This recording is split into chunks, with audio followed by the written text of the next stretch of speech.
So I thought this week was really interesting on how we learned about like measurement, and I think that the spiritual thought for this week is supposed to like how the Lord's measurement, how He measures our hearts. And so just from reading the general conference talk, I got the indication that the Lord doesn't just measure like if we do what's right, but measure like the desires of our hearts. This kind of reminded me of some like scriptures where it talks about if you look after a woman and lust after her, then you've already committed adultery in your heart.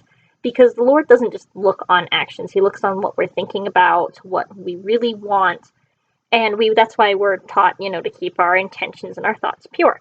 So when I was thinking this week on like what kind of story that I could do for this class on like intentions of the heart, I think my sister is a really good example. And it's because my sister does not we'll put my sister does not feel inclined to be LDS. She kind of wants to go off and do her own thing, and she wants to have her own like life going on, and she doesn't really believe in the Mormon religion, but yet she still follows all of the commandments simply because it's what our parents want her to do, or it's the expectation of the house. And so when my sister, she doesn't really have the desire in her heart to be Christ-like, and I think that's going to be really, really important because we know that to become like Heavenly Father in the celestial kingdom, to become gods and goddesses, we need to have righteous desires.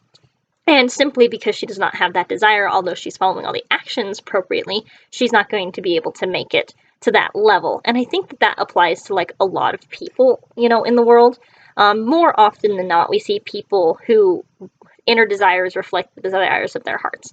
We also see how sin and how actively participating on sin kind of screws up the desire in our hearts. And I think this is a good example because I work in like credit repair.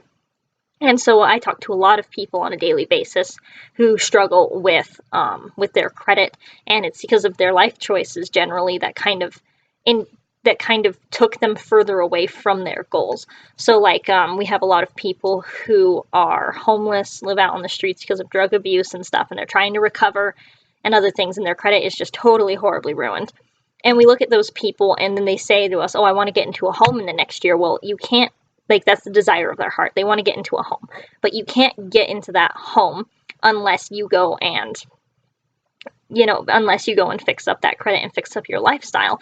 And so then we can see also how, like, your actions and what choices you make influence the desire of the heart. And I think that either way, that when we make choices that move us further away from the desires of our hearts, we become less happy. And I think with our religion specifically, it's like the ultimate thing. We're supposed to, like, it's guaranteed, like, we're supposed to be happy.